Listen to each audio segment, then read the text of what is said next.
Hello বন্ধুরা, good morning. আমি সোজা এসে গেছি তোমাদের সঙ্গে দেখা করতে আর একটা নতুন ভিডিও নিয়ে। তো আমার তো সেরকম সি বিচ আগেও অনেকবার বলেছি, ঘোরাফেরা সেরকম আমার জীবনে বিশেষ নেই। তো আমি যেটা ডেলি করি সেটাই তোমাদের সঙ্গে শেয়ার করি। তো দেখো, আজকে আমার সকালবেলার যুদ্ধ শুরু হয়ে গেছে। সকাল থেকে উঠে অনেক যুদ্ধ করে ফেলেছি, সেগুলো শেয়ার করা হয়নি। মানে বাসি ঘর দুয়ার, উঠোন মোছা, মানে মোছা, জল দেওয়া যেগুলো থাকে, ঝাঁট, ব্রাশ, ছেলেকে ব্রাশ করানো, বিস্কিট খাওয়ানো, সেগুলো সব হয়ে গেছে। সেগুলো তোমাদের সঙ্গে শেয়ার করতে পারিনি। তো চালটা ধুয়ে নিলাম। আর এইদিকে একটুখানি ছেলেকে বিস্কিট খাওয়াতে গিয়েছিলাম, প্রথমে খায়নি। মানে ও good day biscuit, Horlicks biscuit এগুলো খাচ্ছে না। তো টোস্ট আছে বলে আমি একটু লিকার চা বসিয়ে দিয়েছি, ওর বাবা একটু বেলায় আসবে, তো এখন করে রেখে দেবো ঢাকা দিয়ে। আমি একটু খাবো আর টোস্ট একটু ভিজিয়ে দেবো, যদি খায় ওকে দেবো, আর আমি চা খাবো। কেন রাতে ঘুম হয়নি, মানে নাইট এলবি করেছিলাম কালকে, এক ফোঁটা ঘুম হয়নি। যখন ঘুমোতে গিয়েছিলাম ছেলে উঠে গেছে। তো ওর বাবাকে বলেছি মাছ টাছ কিছু আনতে, জানি না কি আনবে। সেই জন্য একটুখানি পটল ছিল, আমি একটুখানি না অনেকটাই আছে, কয়েকটা পটল আমি নিয়ে নিচ্ছি, ভাজা করে রাখি, ভাতটা করি। আর ওর বাবার আদেশ হয়েছে আজকে রুটি খাবে। তো রুটির জন্য আলু চচ্চড়ি বা কিছু করবো কিনা ভাবছি, আবার ভাবছি যদি মাংস নিয়ে চলে আসে ওটা দিয়ে একটু রুটি খেয়ে নেবে। তো সেই জন্য অপেক্ষা করে আছি। আর আমার ছেলে দেখো, মুখ ধুয়ে ফ্রেশ হয়ে, মানে ফ্রেশ করে দিয়েছি। আর বললাম না, সমস্ত কাজ ছেড়ে ফেলেছি আগে যেগুলো করার। বিছানাও গুছিয়েছিলাম, কিন্তু আবার এরকম করে দিয়েছে। তো ওকে বললাম, বাবা তুই খেলা কর। ও খেলা করছে, আমি ওইদিকে কাজ করছি, রান্না করতে গেছি। কেন, রান্না তো করতেই হবে, সকালবেলায় ওর বাবা কাজে বেরোবে। সেই জন্য দেখো ও এখন খেলা করছে একা একাই, ও তো একা একাই খেলা করে। আর আমি চাটা, চাপাতি, চিনি সব দিয়ে বন্ধ করে দিয়েছি, দিয়ে ভাতটা ওইদিকে হচ্ছে, আর এদিকে পটল কটা কেটে নিচ্ছি। এক হাতেই শেয়ার করছি তোমাদের সঙ্গে, যেহেতু এক হাতে আমার ফোনটা ধরা আছে, আর ফোন রাখার বিশেষ কোনো জায়গা আমি সেই মুহূর্তে তাড়াহুড়োর সময় দেখতে পাচ্ছিলাম না। চোখ মুখের অবস্থা ভীষণ খারাপ, পুরো রাত একদমই ঘুম নেই একটুও। তো দেখো ওকে, মানে ও ঘরে ছিল কিন্তু চলে এসছে, আর ভাতের ফ্যান পড়ে যাচ্ছিলো, সেই জন্য গ্যাসটা কমিয়ে দেবো ভেবে তারপর নিভিয়ে দিলাম, কারণ এই চালটা না ভীষণ ফোটে। তো টেস্ট লাগুক না লাগুক একটু মানে উতরে গেছে, এরপরে বন্ধ করে দিলাম। 10 মিনিট পরে ভাতটা অনেকটা হয়ে যাবে, হয়ে গেলে আবার 10 মিনিট 5 মিনিট যেমনভাবে, মানে যতটা সময় লাগবে একটু গ্যাসটা জেলে ফুটিয়ে নামিয়ে নেব। তাহলেই ভাতটা, মানে গ্যাসটা একটু বেঁচে যায় ভাতটা এরমভাবে করলে। আর চালটা যেহেতু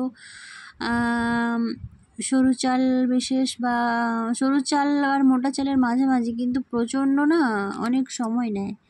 সেই জন্য এরকম করলাম, বুদ্ধি খাটিয়ে করি আমি সব সময়। ওরকম চাল যেগুলো মানে অনেক সময় লাগে ভাত হতে। তো দেখো পটলে একটু নুন হলুদ মাখিয়ে রেখে ঢাকা দিয়ে এলাম। চা নিয়ে, টোস্ট নিয়ে এসেছি, ছেলেকে দেবো। পুরো মানে প্রথমে যে বিস্কিট নিয়ে পেছন পেছন বললাম, সকালবেলা একটু খানি, তো ওকে একটু দিয়েছিলাম, আমি একটু খেয়ে নিলাম চা নিয়ে। তারপরে দেখো পটল ভাজতে দিলাম। আর কড়াটা এরকম, কারণ কালকে আলু ভেজেছিলাম রাতে, ওই কড়া একটু তেল ছিল বলে রেখে দিয়েছিলাম, তো তাতে আর একটু তেল দিয়ে পটল কটা ভাজতে দিয়ে দিলাম। আর ছেলেকে বললাম, বাবা খেলা কর, কিন্তু ও তো খেলা করার পাত্র নয়।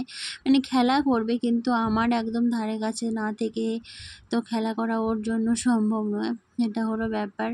আর ভীষণ বৃষ্টি হচ্ছে, ওয়েদারও না ভীষণ খারাপ। সেই জন্য হয়তো ওর বাবা বলছে যে আজকে একটুখানি রুটি খাবে সকালবেলায়। নর্মালি রুটি খেতে চায় না, দেখো কেমন বৃষ্টি হচ্ছে জোরে জোরে। কেনা পরোটা, কচুরি এগুলো তবুও খায়, কিন্তু ওর বাবা রুটির সকালবেলা বিশেষ একটা খেতে চায় না। তো আজকে বলেছি যেহেতু আমি রুটি করব, সেই হেতু ওইদিকে ভাত, পটল ভাজা, চাটা খাওয়া কমপ্লিট। আর এবারে আমি রুটিটা করব বলে রেডি হচ্ছিলাম, কিন্তু ছেলে বারবার দরজা খুলে দুষ্টুমি করছিল, মানে ভিজে যাচ্ছিল, আর শরীরটাও খারাপ, সামলাতে পারছিলাম না। তারপরে দেখো আটা বার করে নিয়েছি, বেশ খানিকটা আটা নিয়েছি, কারণ আমিও খাবো একটা দুটো, আর ছেলেকেও একটা চিনি ভরে, মানে ওই রুটির লেচির মধ্যে চিনি ভরে একটু তেল দিয়ে ভেজে দেবো, চিনি পরোটা। তো যদি খায় খাবে, সেজন্য আর বাইরে লালি আছে, ওর বাবা খেয়ে যাবে, আবার যদি নিয়ে যায় এরকম ভেবে মোটামুটি 9-10টা রুটি হবে ওরকম আটা মেখে নিলাম। না হলে অতগুলো আমাদের লাগে না, দুটো করেই আমরা খাই, ওর বাবাও দুটো খায়, আমিও দুটো খাই। তো এগুলো করতে করতে দেখো দুধ চলে এসছে, মানে আমার ছেলের জন্য যে দুধ নেওয়া হয় উনি চলে এসেছেন। তো দুধটা আমি ঢেলে নিচ্ছি একেবারে ছাঁকনি দিয়ে ছেঁকে, কারণ এরকমভাবেই প্রত্যেক দিন নিই। ওর যে বাটিতে আমি দুধ গরম করি সেটা রেডি করে রাখি, ধুয়ে টুয়ে এলে একদম ছেঁকে তারপর নিয়ে নিই, কারণ একটাতে নেবো আবার ওটা থেকে চেঞ্জ করব, এরকম করি না। তো ওইদিকে দুধটাও বসিয়ে দিয়েছি, এদিকে আমার ভাত একদমই রেডি, আর নামিয়ে এখানে রেখে দিয়ে চলে গেছি। আর ডিম সেদ্ধটা ভাবছো আবার কখন করলাম? না না না, ডিম সেদ্ধ আজকে নয়, ডিম সেদ্ধ কাল রাতে ওর বাবা এসে খায়, খেতে চায় না, আমি বানিয়ে রাখি, কেন 3টে প্রায় বেজে যায় আর বাড়ি আসতে, আর ডিনার করে। তো একটা ডিম সেদ্ধ একটুখানি কাঁচা ছোলা টোলা মানে একটু না খেলে না, আর কাজে থাকে তো আমরা দেখো খেয়ে শুয়ে পড়ি, কিন্তু কাজে থাকে, খিদে পায় বলে করে রাখি। আর এই পটলটার খবর হচ্ছে আমার ছেলেকে আমি দিয়েছিলাম হাতে, ও এখানে রেখে দিয়ে চলে গেছে, কিচ্ছু খায় না নিজে থেকে, আমাকে আবার বলছে যাও মামা পটল রান্না করো, ও যে আটার কাছে রেখে গেছে সেটা বলছে না, বলছে পটল রান্না করো। আর এই দেখো লেচিগুলো আমি এখানে কেটেছি, কিন্তু এটা একটা এক্সট্রা লেচি একটু গুঁড়ে দিয়ে দিলাম, কারণ যে কোনো মুহূর্তে আমার ওই রুটির লেচির ওপর হামলা হতে পারে, সেই জন্য এটা রেডি করে নিচ্ছি। আর একটু গুঁড়ো দিয়ে দিয়েছি, কারণ যাতে না ওর হাতে লাগে, হাতে লাগলে আবারও বিপদ, হাত ধোয়াতে হবে। আর ওইদিকে মগ থেকে জল ঝরঝর করে ঢেলে দিচ্ছি, মগ সকালবেলায় 1 মগ জল ঢেলেছে, সেটাকে মুছে না উঠতে উঠতে দেখো মগ থেকে জল ঢেলে দিচ্ছি ওখানে। তো আমি ওইসব করতে করতে দুধটাও একটু ভালো করে জাল দিই, তোমরা যারা বাচ্চাকে দুধ খাওয়াও একটু ভালো করে জাল দিও, মানে ফুটিয়ে নিও। প্রথমে একটু বাড়িয়ে দিই, তারপরে একটু কমিয়ে দিই, অনেকটা সময় প্রায় 5 মিনিট, 7 মিনিট, 10 মিনিটও, কারণ দুধে না অনেক রকম ব্যাকটেরিয়া থাকে, যেহেতু আমি গরুর দুধ নিই, গরুর দুধই হোক বা কেনা প্যাকেট দুধই হোক, তোমরা সবাইকে আমি বলছি যদি বাচ্চা বড় যেই খাও না কেন, বড়রা খেলে তাও ঠিক আছে একটু কম সময়ে জাল দিলে, কিন্তু ছোটরা যারা খাও 7-8 মিনিট 10 মিনিট একটু ভালো করে জাল দিয়ে নেবে। আর আমি রুটিগুলো এইভাবেই করি, দেখো তোমরা কেমনভাবে করো আমি জানি না। তো রুটি করার জন্য আমি কোনো জালি এখানে ব্যবহার করছি না, আমি এক হাতে ফোন নিয়ে তোমাদের সঙ্গে শেয়ার করছি বলে, নাহলে একদিকে একটুখানি খুন্তি সাঁড়াশি দিয়ে হালকা উঁচু করে ধরি, রুটি একদম ঠিকঠাকভাবে ফুলে যায়, আমার কোনো প্রবলেম হয় না। আর এতেই আমার সুবিধে হয়, জালি নিলে জানি না কেন আমার ভীষণ মানে মনে হয় ফুলছে না, না তাপ লাগছে না, তো আমি এইভাবেই ডাইরেক্ট দিই আর একটু উঁচু করে ধরি। এবারে এক হাতে এখন ধরেছি বলে একটু অসুবিধে হচ্ছে, না হলে আমার কোনো অসুবিধে হয় না, ভীষণ ভালো ভালো রুটি হয়, আর একটুও পোড়া টোড়া হয় না, বেশ সাদা সাদা রুটিগুলোই হয়। তো তোমরা কেমন রুটি করো জানিও, জালি ব্যবহার করো নাকি এমনি এমনি করতে পারো। তো রুটি করতে আমার বেশ ভালোই লাগে, মানে যদি তাড়াহুড়োর সময় তো আমার আমার কেন কারোরই কোনো কাজ মানে অস্বস্তি হয়ে যায়, কিন্তু রুটি করতে আমার ভালো লাগে। তো তারপরে দেখো যে এই ভাবলাম যদি আলু চচ্চড়ি করতাম বা কিছু করতাম, মানে পুরোই জলে যেত, ওর বাবা মাংসই এনেছে, সেই জন্য পেঁয়াজ টেয়াজ একটু তাড়াতাড়ি করে কেটে নিলাম। আর রুটি করার পরে ওই যে বললাম না চিনি পরোটা ওকে ওকে দিচ্ছিলাম, খায়নি বলে ওটা আমি খাচ্ছিলাম, ওর বাবা মাংস নিয়ে এসেছিলো ধুয়ে দিচ্ছিল, আমি বললাম একটু মাংসটা ধুয়ে দাও, যেহেতু ওকে আমি রুটি খাওয়াবো বলে রেডি হয়েছিলাম, খায়নি সেটা পরে জানতে পেরেছি, কিন্তু কেন খায়নি, যে টোস্ট বিস্কিট খেয়ে নিয়েছিল না, হ্যাঁ চা দিয়েও টোস্ট খেয়েছিল একটুখানি, সেই জন্য ওরা রুটি খাচ্ছে না। তো দেখো এইটা একটা ইন্টারেস্টিং ব্যাপার, কোনো কিছুই অতিরিক্ত ভালো না।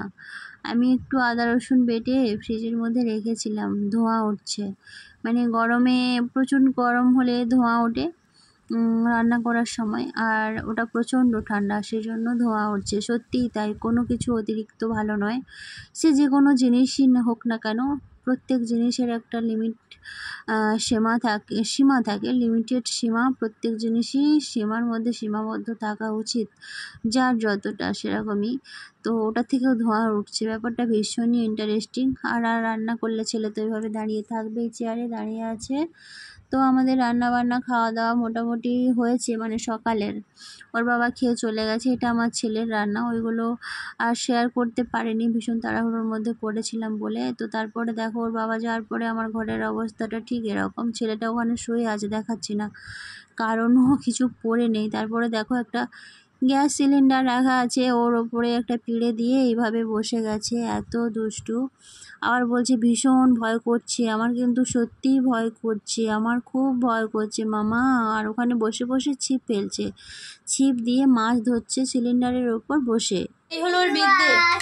এদিকে বলছে খুব ভয় করছে, এদিকে ওখানে বসে আছে, আবার বলছে পড়ে গেলাম, কেউ আমাকে বাঁচাও।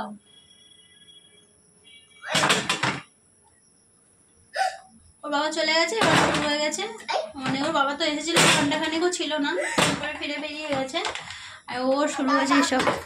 এগুলো সামলে কাজকর্ম করতে আমার প্রচন্ড দেরি হয়, যেটা হলো ব্যাপার। বাবা খুব ভয় করছে,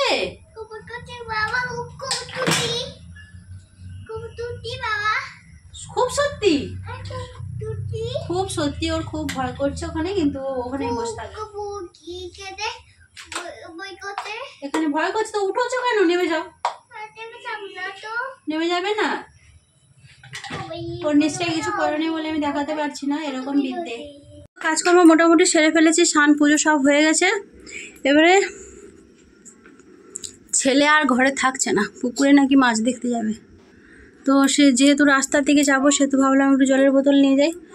সন্ধ্যাবেলা আর যাবো না, অল্প জল আছে। সারাশি ওর বাবা তো আবার ভোরের বেলা আসবে, সেই জন্য একটু জলও নেবো, মগটা নেবো, আর এই কটা বোতল নেবো, বেশি নেবো না, এখানে কটা নেবো। আর ওই ড্রামে যা আছে হয়ে যাবে রাত্রে করে। আর ওই যে বলটা বারবার ছুঁড়ে দিচ্ছে, আর স্লিপ তো ওর হাত ধরে নিয়ে যেতে হবে, তো দেরি হবে। আসি, এসে খাওয়াবো, খাওয়ানো হয়নি, কি খাবে না খাবে জানি না। আমার ভীষণ মানে পেটটা ভারী ভারী হচ্ছে, যেহেতু আমি রুটি খেয়েছিলাম ওর বাবার সাথে, দুটো রুটি ছিল না সকালবেলায়। সাধারণত কি করি বলো তো, চা বিস্কিট চল হাত ধরে যাস না, ওই বলটা আগে এসে নেবো। কি বলছিলাম, চা বিস্কিট সকালে সাধারণত চা বিস্কিট খাই, বেশি কিছু খাই না। খাই না নয়, কোনো দিন খাই, কিন্তু যেদিনই বাড়ি ঘর খাই পেটটা এরকম হয়ে থাকে, আর খিদে পাই না, মানে খেতে ইচ্ছেই করে না। তো দেখো আমরা যাচ্ছি, আমার ছেলে কিরমভাবে চলে যাচ্ছে। আর জলটা এখন আনছি, কারণ বললাম না ওয়েদারটা এরকম হয়ে আছে, বৃষ্টি তো হচ্ছে, সন্ধ্যাবেলায় বৃষ্টি টিষ্টি যদি হয় যেতে অসুবিধা হবে। হ্যাঁ, হাত ধরবো বাবা। তো সন্ধ্যের সময় না হলে মা ছেলে তো একটুখানি ওকে হাঁটাতে বেরোই, না হলে অস্থির হয়ে যায়, যেহেতু বাইরে বেরোতেই পারে না। কিন্তু আজকে কী হবে তার ঠিক নেই, ওয়েদার ভীষণই খারাপ। জলটাও আনা হয়ে যাবে, এখন একটুও সময় হয়নি খাওয়ার, সেই জন্য। আর ঘুরবে বলে বায়না করছে, থাকতে চাইছে না, তো সেই জন্য। যে মাঝখানে স্ল্যাবটা দেওয়া আছে, ওই রাস্তা দিয়ে আমরা ভেতরের দিকে থাকি, এটা তো মালিকের বাড়ি, সবাই জানো। এই যে, আর এই সামনে একটা পুকুর আছে বিশাল বড়, আর সত্যিকারের ও মাছ দেখবে বলেছিল, মাছ ভেসেও আছে।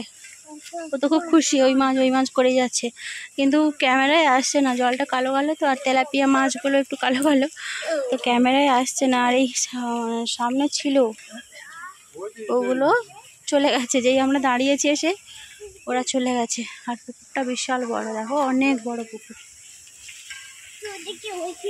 সামনেই আমাদের পুকুর, সেই জন্য সামনে ওইদিকে যাবো তো, ওইগুলো দেখ। ও ভীষণ খুশি। বাবা কোথায় মাছ, কোথায়? দেখেছো কি বড় মাছ? বেজায় খুশি বার হয়ে, কি করবে না করবে খুঁজে পাচ্ছে না, এরকম একটা অবস্থা। অনেকটা সময় পর বার হয়েছে, আর বাচ্চা তো আমার সঙ্গেই থাকে, ও বোরিং হয়ে যায়, আমি কাজ করতে থাকি, ওকে বিশেষ একটা সময় দিতে পারি না। আর দুষ্টু তো ভীষণই না, কাজ বাড়িয়ে দেয়। ওইদিকে যেও না, গাড়ি আসছে শোনাই, ওই দেখো গাড়ি আসছে, ওরকম ছুটে বেড়াচ্ছে, এরকমই করবে, হাত ধরবে না কিছুতেই, এরকম করতেই থাকবে। রাস্তায় বার হলে না টেনশনে আমি ঘেমে যাই, মানে ওকে হাত ধরে নিয়ে যখনই আমি ঘুরতে বেরোই, কোথাও বেরোই, আমার তো টেনশনে ঘাম বার হয়ে যায়, যে কী হবে কি না হবে, এরকম একটা অবস্থা। গাড়ি যাচ্ছে, তো চলো আজকের মতো এটুকুই।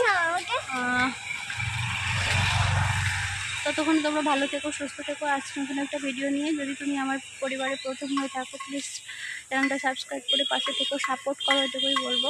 ভালো লাগলে একটা লাইক করে দিও। আর এই যে আমার ছেলে মাছ দেখছে, ওই মাছ দেখাটা যদি ভালো লেগে থাকে, ওর আনন্দটা যদি তোমাদের একটু ভালো লেগে থাকে, আর আজকে যদি প্রথম হয়ে থাকো, প্লিজ চ্যানেলটা সাবস্ক্রাইব করে পাশে থেকো। টাটা, সবাই সুস্থ থেকো, ভালো থেকো।